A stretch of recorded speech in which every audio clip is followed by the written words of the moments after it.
This is section 28 from Caesar's de Bello Gallico, book 4, and Caesar has completed an initial incursion into Britain, encountered resistance and overcome that, and then the Brits sued for peace, and so now he's got to deal with well, the aftermath of that and transporting troops and all of this kind of thing, and it doesn't go well. And as people who have ever tried to cross the British Channel find out. So with peace confirmed by this situation, by the giving of hostages, etc.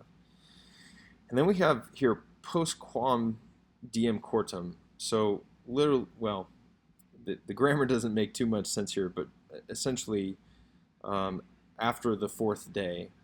And remember that Romans count inclusively, so essentially in English we would think after the third day.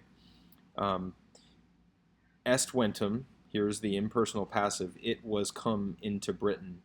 And then we have this dangling na ves duo de vigenti here.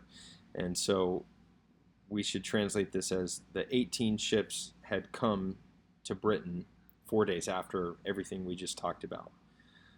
And these 18 ships about which it was demonstrated, it was pointed out or described previously or literally above, which, again, the ships had brought the cavalry. Well, they set sail, they loosened from the higher port by a gentle wind. So they set sail from a higher port by a gentle wind. And these ships, so remember you've got qua here, and this is that relative conjunction. So you have to think of this as et ai, or et haec, or et illi. And these ships, when they approached Britain and were seen from the camp, such a great storm suddenly arose that none of the ships, posset cursum tenere, could hold their course, were able, or none was able to hold its course. But some were carried back, were forced back, but literally carried back to the same place. So this is that adverbial eodem, to the same place where they had set out from. So from where they had profectide, from where they had set out.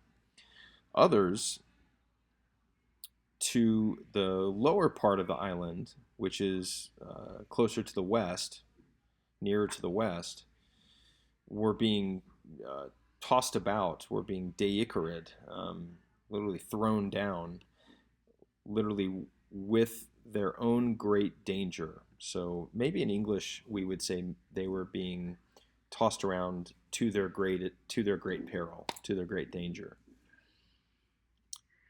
These ships, however, with their anchors having been cast, with their anchors having been thrown down, were being filled with water, with waves.